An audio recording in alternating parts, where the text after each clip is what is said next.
The Mix 88.5 Property Update, brought to you by the award-winning Tudor Group, developers of Tudor Villas and in the final stages of Tudor Court Condominium, Pratham Nack Soi 2.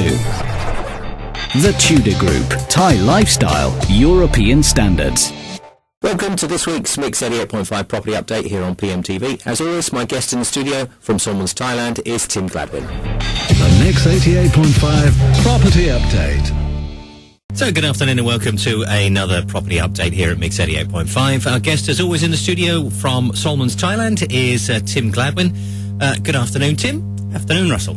And of course, if you want to get hold of Tim, then the usual number for Tim is 038252588 is the office phone number, and patia@salmonsthailand.com is the email address. So how have things been going since last week? It's all tickety-boo again? Yeah, steady enough. It's been a little bit slower, I think it's probably fair to say. Although, of course, Monday was a Buddha Day, and there's a public holiday, which obviously then makes it into a long weekend. Yep. And I think it's fair to say that probably has had an effect. It's not been dead. We've been. Did you close on most of the holidays, though, don't you? Yeah, we close most of the holidays. And you know, if someone needs something doing, if someone's there and they need to do a viewing, then obviously we'll do it. No problem at all. But you know, life's too short, I think, to work all your holidays. Yep. So you know, we're around, and obviously in this day and age, more importantly. The BlackBerry's on, the internet's on, emails are answered, telephone calls are answered, and so you know, so nobody's ever really on holiday. There's no. Well, that is the end result, isn't it? Unfortunately, yeah. I think I'm a great believer that mobile phones were somewhat of a step back for the human race, because you know, you're in a situation where you absolutely have to have one if you're in business. You can't say, I'm sorry, I don't have a mobile phone, because people will just go elsewhere. But yeah. I was out of the office. I'm sorry I didn't get your call. Those were the good old days when you could be out of the office. Yeah, gone are the days. You know, I remember when I started working as a young lawyer, and my boss would take us out with clients for a long lunch, and we were gone for the day, and no one could reach us because he would genuinely leave his mobile phone in the office, and you know, they weren't. The proliferation of mobile phones wasn't such that everybody had one and everyone had to answer if you phoned them. So, you know, it was very nice to be lost for a few hours, a few drinks, a very nice lunch, and those days, sadly, seem to be behind us. Yes, there were good days when you're on the golf course and you were on the golf course. There was no sort of, wait a minute, whose phone is that ringing now while I'm in the middle of my backswing? Yes. So a little bit quieter, but still ticking over quite nicely, and still deals being done, or people looking out for the right sort of property. Yeah, I think what we've seen is that there are a lot of prospective purchasers out there, as we've been saying for some time. Obviously, buyers are a little bit more savvy. They're very mindful of what they're paying and what the value of a place is. But if a property is priced correctly, and you know, if sellers do take good advice as to what level their property should be priced at, then there are plenty of prospective purchasers around. Unfortunately, as again something we've talked about in the past, an awful lot of property is vastly overpriced, and therefore those rules simply don't apply to those kind of properties. But I mean, a good example is a house we recently actually agreed a sale on, and a deposit's been paid. But even since the deposit's been paid, we've had 5 serious inquiries about that property just in the space of, I don't know, 4 or 5 days. And you know, people very, very keen and very disappointed that the property's been sold. Yeah. So clearly that there are people out there. Clearly there are people looking for properties, but they have to be at the right price. The fact, but it's more than just the price, of course. It's the quality of the property, and this property tends to be quite a good example, I think, because it's a property that was on the market before the current tenants entered into what was actually turned out to be a 2-year lease. It was on at the same price 2 years ago, and obviously the market was not quite as good as it is now at that time, but there was still movement. The price was the same, but the house was Hampshire, but it didn't have hadn't had the hand of someone who knows what they're doing, making it look nice, making it look attractive. It didn't look like a home. No, it didn't, and it wasn't dressed. You know, it wasn't at its best, and it's very interesting to see how different things are when it does look fantastic. I mean, it's fair to say that the current tenant has got a real eye for home design, interior design, call it what you will, and has done a wonderful job making it look really very, very nice. You know, the odd different coloured wall in a room and very nice curtains, nice furniture, and just homely touches. A really, really nice job, such that you go in there and it's a lovely, lovely place. And the effect that has on prospective purchasers is enormous. You know, every single person that's been there to see it has loved it. Yeah. And they've really raved about it. This is the very same house that was priced the same, and it wasn't really capturing people's imagination. No one was really interested. But just with that loving touch, that little bit of effort made, it transforms a property. And obviously, the proof is in the pudding. The proof of the pudding is in the eating, rather. In that we've now obviously agreed a sale. A deposit's been taken. And what I've actually spoken to the woman. She's a foreign lady living over here with her family, and talked about, you know, maybe her starting up some kind of a business whereby she does this kind of thing for people. You know, people who are keen to sell their houses and for whatever reason are having trouble doing so. You know, if people in that situation have a little bit of money to spend, they can maybe employ her, get her to dress the house, bit of new furniture, some curtains, you know, doing it at a budget, but making it look an awful lot more homely than it currently does. Because the experience is that it makes an enormous difference. You know, that kind of attention to detail makes people fall in love with a property, whereas they may dismiss it out of hand without the same effort having been made. And, you know, if people are genuinely serious about selling their property, the other thing that I think is clear is that if they leave it in a relatively unkempt and ugly state, then what they'll find is, if anyone is interested, they'll really try to hammer them on price. They'll try and knock it down. Yeah, because there's so many things you think you need to do to it. Absolutely. They'll class it as a fixer-upper. Yeah. You know, and particularly in the current market, when people view a property as a fixer-upper, they want to get a significant discount on whatever the asking price might be. The same is absolutely not true when people are looking at something that looks fantastic. So, you know, if you've spent 300,000-400,000 baht on making your house look really nice, and in many cases you don't have to spend anything like that. You know, 100,000 baht, 70,000 baht can go an awful long way if you buy in the right places, you address the right things. You know, some of the furniture you might have might be perfectly nice if a few other details and a bit of effort is made with some matching curtains, that kind of thing. It's not as easy to do as people think. Lots of people try to do it, and when you actually look at it, it just doesn't work, whether it's the coordination or whatever it might be. The truth is, I think interior design is one of those things that most people think, given the time, we can all do it reasonably well. But the truth is that those people who genuinely do have an eye for it do it an awful lot better. Yeah. And this lady does have a particularly good eye. And, you know, like I say, if someone is struggling to sell a house, they want to make an effort, it might be worth giving her a chance, spending a bit of money, whatever that might be. It might be 50,000, might be 500,000 baht, depending on the size of the property, what you're looking to do, the current condition. But I honestly believe that if you do, one, it will give you vastly improved prospects of selling, and two, I think that if not all, then a very large proportion of the money that you spend will be recovered on the purchase price. Yeah, I think we've gone into something similar over the last few months and years as we've been doing it, saying that it always is nicer to have the house looking as best it can, whether that's a lick of paint on the outside or something similar, or putting some furniture in the right sort of places. And now one step further, making those bits of furniture you put in, making it a whole difference. I must admit, every time I do look at a house and I go in and go, oh look, there's the room, and someone says, that's the bedroom. Oh, is it? Well, it's a room, but okay, it could be a bedroom, I suppose, if my imagination were allowed to run away with me.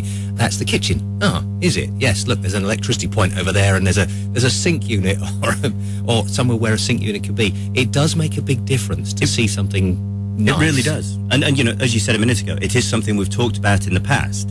What's been interesting with this property is that I saw when it was on the market without it, and the reaction of people looking at it, and I've seen the reaction now when it looks fantastic. And it's not a massive amount of money that's been spent. In that case, I would estimate that the total cost of everything that's been done is probably between 100 and 150,000 baht, and yet it's a huge 4-bedroom house. You know, enormous rooms. I mean, I think there's well over 400 square meters of living space.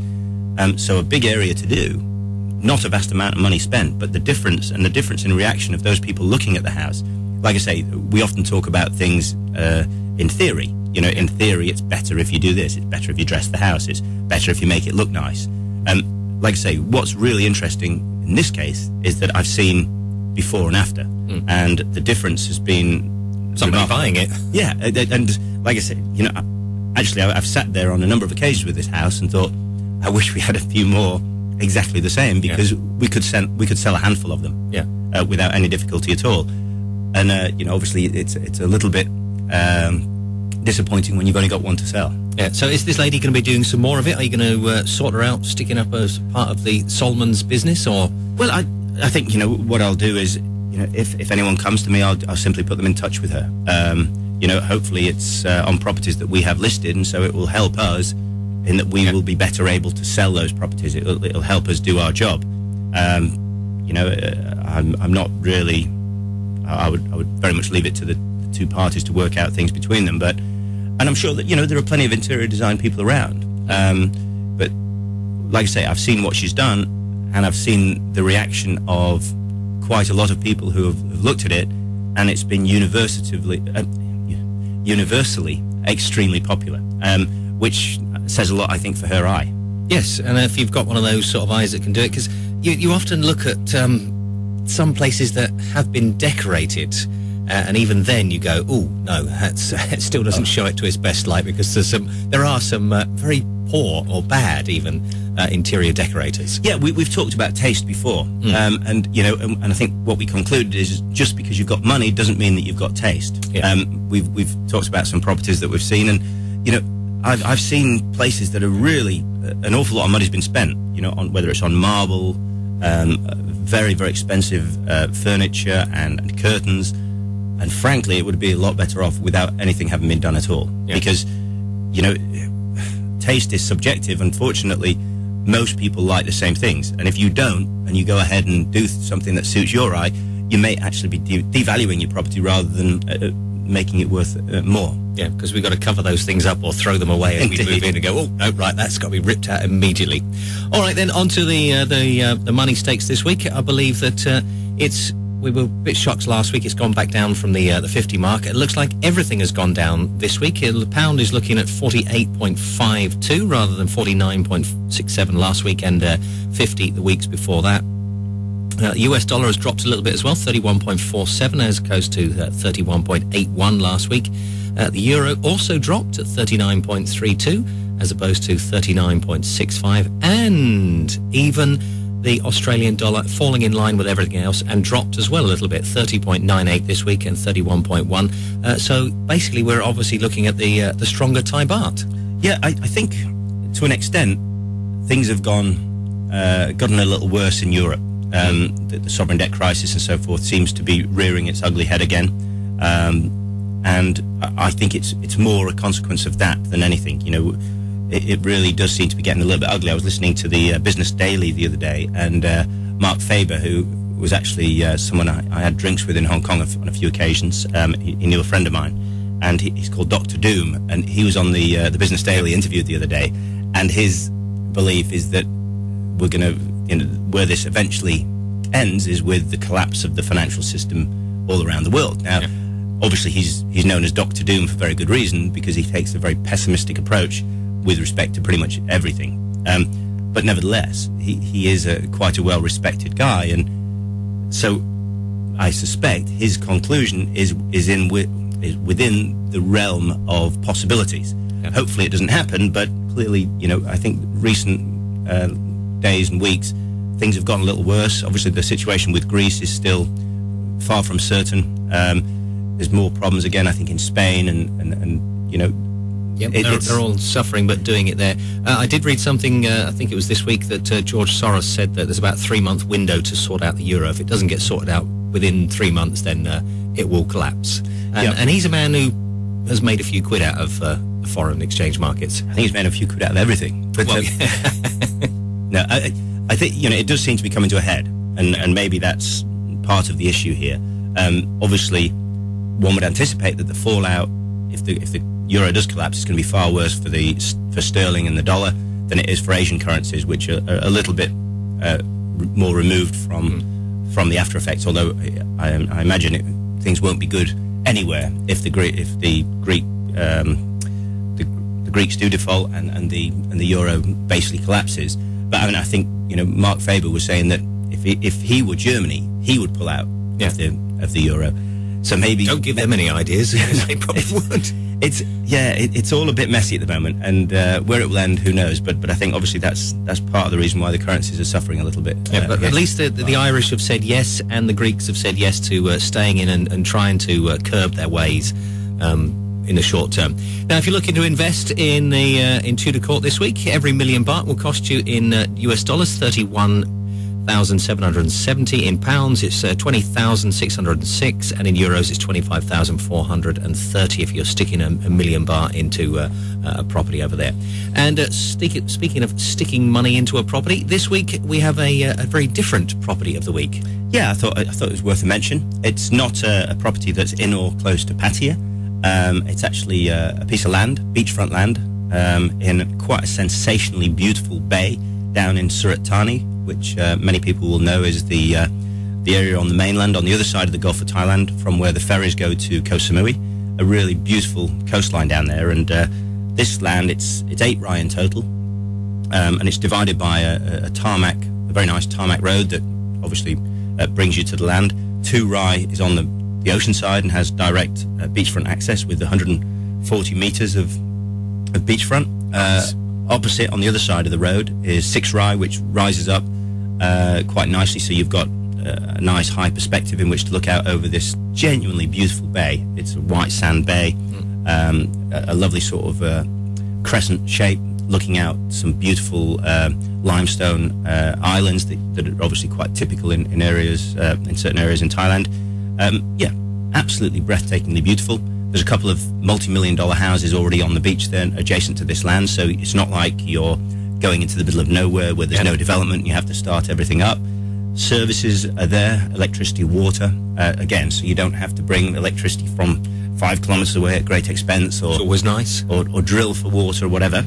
So actually, when it comes to land, we're not talking about land in the middle of nowhere, which sometimes is cheap because it's in the middle of nowhere, and because to develop it, you would have to get involved in significant costs with respect to such things as utilities, roads, and so forth.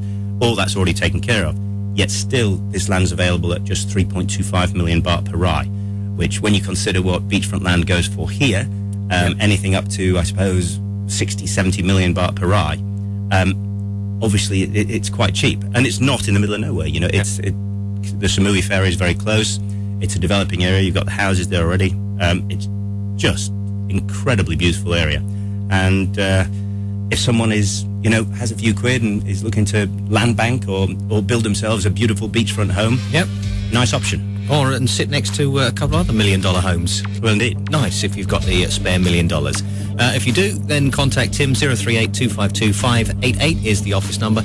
As always, Tim, thanks. We'll see you same time, same place next week for another property update.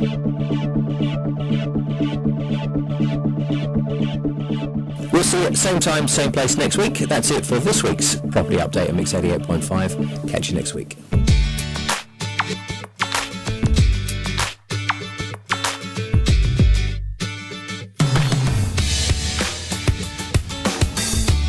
The Mix 88.5 Property Update, brought to you by the award-winning Tudor Group, developers of Tudor Villas, and in the final stages of Tudor Court Condominium, Pratam Nak Soi 2.